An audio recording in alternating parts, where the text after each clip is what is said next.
Bizarre Brain Comics.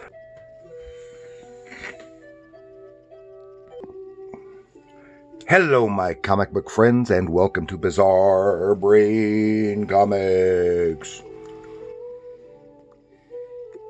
I am Gary, your host, and this is where I like to take a look at some older comics, talk a little bit about the characters and creators, and examine the stories and the art.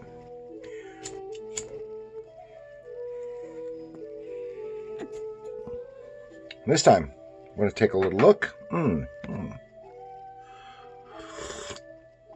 at this issue. This is Marvel Super Action number 28 from 1981. And this was the reprint title featuring the Avengers. And this particular story is an Avengers story from issue number 67, Avengers 67 from 1969. Written by Roy Thomas, with pencils by Barry Smith, and inks by George Klein. And this is the sometimes with the reprint titles, they would reuse the original cover, and sometimes they would have a new cover commissioned. Who knows what the factors were? Maybe they didn't like the original cover and would get a new one made. I don't know. But this is a good one. This cover was drawn by Sal Buscema with inks by Stan Glansman. This is really nice, dramatic, and dynamic, and gives you a good hint that the villain says, "Die, Avengers, die!" And our villain is Ultron. And of course, Ultron was a recurring villain, unlike the as portrayed in the movie Age of Ultron. They would destroy him, and he would somehow keep coming back in different forms. So in this one, and slightly different forms and different numbers. So this one is Ultron 6. It's his sixth iteration, and of course, this is a very, very much a Bronze Age type story. It's right on the cusp between the end of the Silver Age and the beginning of the Bronze Age, and it feels more Bronze Age-ish, and I really like this time in the comics that were published.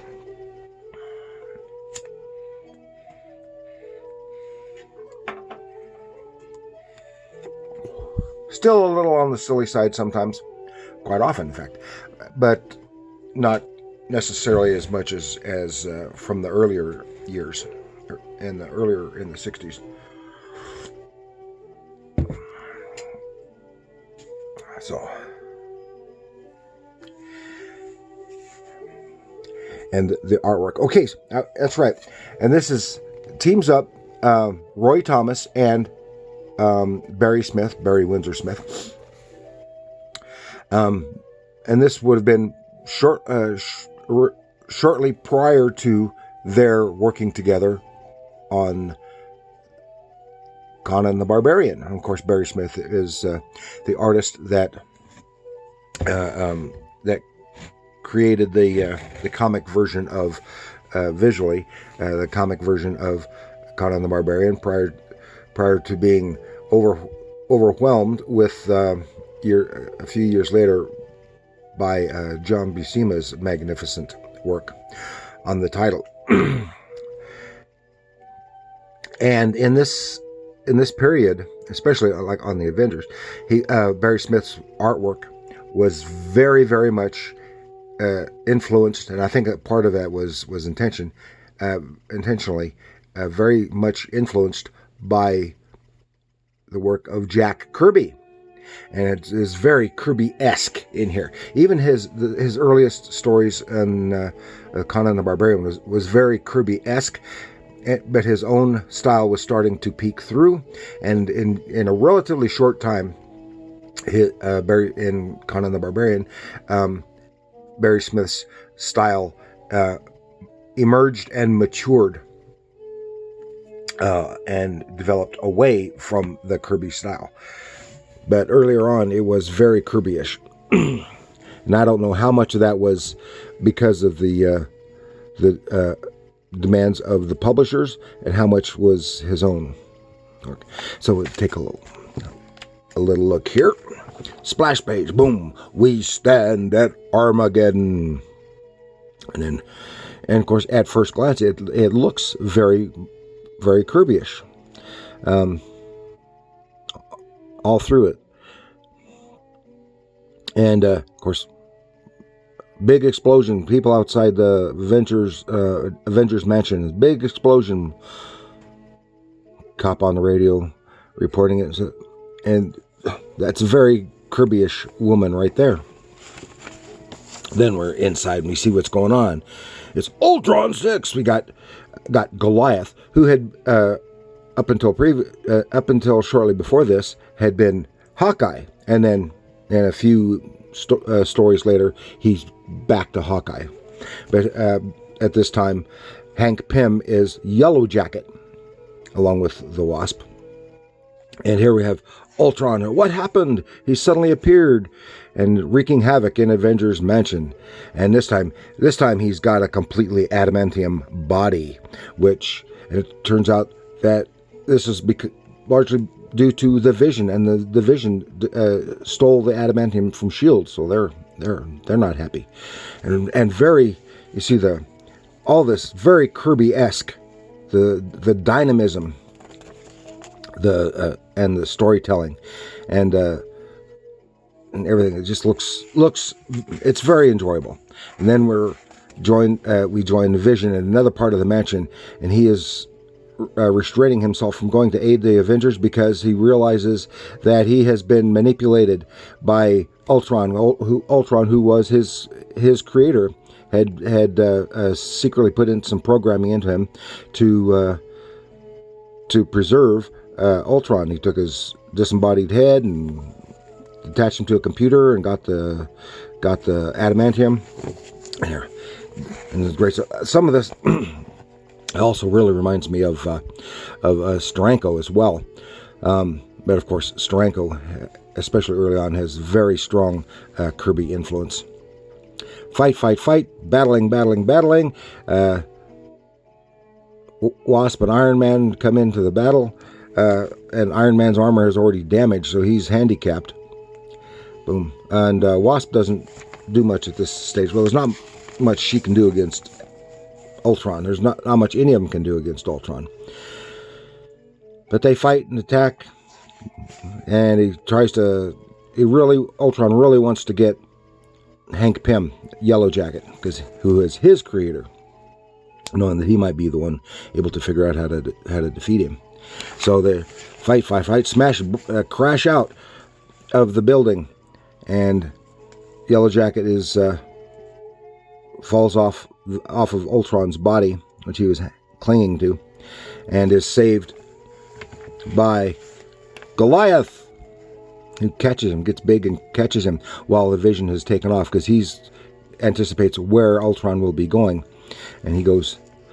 So they got a mess to clean up, a little bit of recovery, and then they try to figure out where to go. So they figure out where to go. Meanwhile, Vision is already at one of Ultron's lairs waiting for him. And I just can't remark enough about the great dynamism that of the artwork. And here S.H.I.E.L.D. has traced where Vision has gone. Ultron appears at his old lair and is taking on Vision while the Avengers arrive, and then S.H.I.E.L.D. agents arrive. Look at even all the Kirby dots and the Kirby crackle all over the place. And it's Vision versus Ultron. Well, before they even get to where the fight is, Avengers are nearly taken out by a cave-in because they're in caves under the city. Fight, smash, bang. Then, just as it appears that he might be able to defeat Ultron, perhaps, in comes the S.H.I.E.L.D. guys, and they want to get Vision. Then Ultron takes off, leaving Vision slightly handicapped. Here's an ad. This is Doctor Strange by Frank Miller. And they incapacitate momentarily the Vision, and the Avengers get there. It says, no, you don't understand. And he set off some equipment here, and it's going to go off in a nuclear explosion and blow up the city. Dun dun dun. Ultron 6 has but to pull one last switch to wipe a city off the face of the map. Dun dun dun. The final gambit, as it teases up for the next issue, and I really enjoyed this. And then it's followed up with a few pages of the Hulk from the British edition of the Hulk. Different type of storytelling, and they don't fit into the